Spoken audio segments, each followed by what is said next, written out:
来看讲，人伫咧月台哪会跋落去铁轨路？高雄有一个查甫人要坐台铁，伫咧月台等火车，所以讲啉酒醉跋落去铁轨路，手骨着伤。也新北嘛有一个哦，那像是搁咧看手机啊，无看路，全对月台跋落去铁轨路。这两件事情是涉嫌违反铁路法，上当下当罚5万。环境到位时阵，查甫人跋伫离月台115公分的铁轨路顶悬，好在迄时阵无车经过。所幸无大碍，也未影响列车行驶。本件将依铁路法函送裁处。查甫人脱困了后，故则送去调查，发现伊疑似食酒醉，摕落地的物件时阵无细致跋落铁轨路。警方表示，跳坠铁轨路已经违反铁路法规定，应罚1万以上5万以下。车来之前就是尽量不要靠近，会比较多啦。就像现在这样坐在这，很注意要那个安全距离，所以我会让自己不要超过黄线。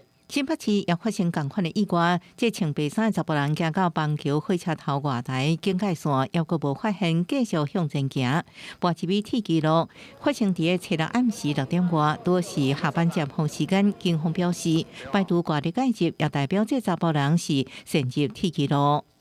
本次民众入轨未影响列车通行，远景调阅监视器后，排除外力介入。玩手机不是就是你要定点或什么是比较安全的。铁路法规定，路人车鸣亲至铁路路线桥、磅坑内底、甲站区内底非用公众通行的所在，警方调查了后，会将违规者含去交通部铁路局裁处。或者是因为人济，互人送落铁轨路，或者是疾病等特殊原因，因将影响铁路局来申诉。主管机关会看情形来裁处。记者综合报道。